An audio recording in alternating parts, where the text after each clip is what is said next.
South আফ্রিকার সঙ্গে ৭৬ রানে হারার পরেও ভারতের সেমিফাইনালে কোয়ালিফাই করার মতন কি কোনো চান্স আছে? তারা কি কোনো হিসাব নিকাশ করে সেমিফাইনালে ঢুকতে পারবে? ছি, আমার বলতেই কেমন জানি লজ্জা লাগছে। আমাদের যে টিমটি না সবসময় টেবিল টপার থাকে, আজকে সেই টিমের জন্য হিসাব নিকাশ করতে হচ্ছে।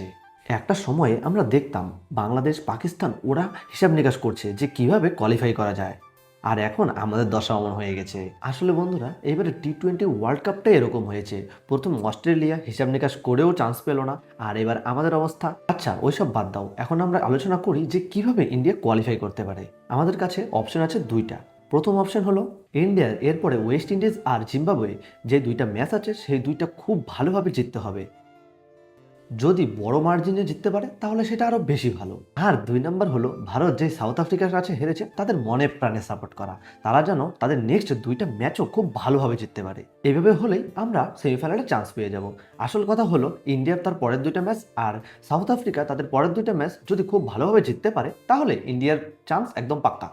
কিন্তু বন্ধুরা, ওয়েস্ট ইন্ডিজ যদি সাউথ আফ্রিকাকে হারিয়ে দেয় তাহলে খেলাটা পুরোই চলে আসবে রান রেটের উপরে। তো বন্ধুরা, তোমাদের কি মনে হয় এবার কি ইন্ডিয়া টপ 4-এ চান্স পাবে? কমেন্টে বলো।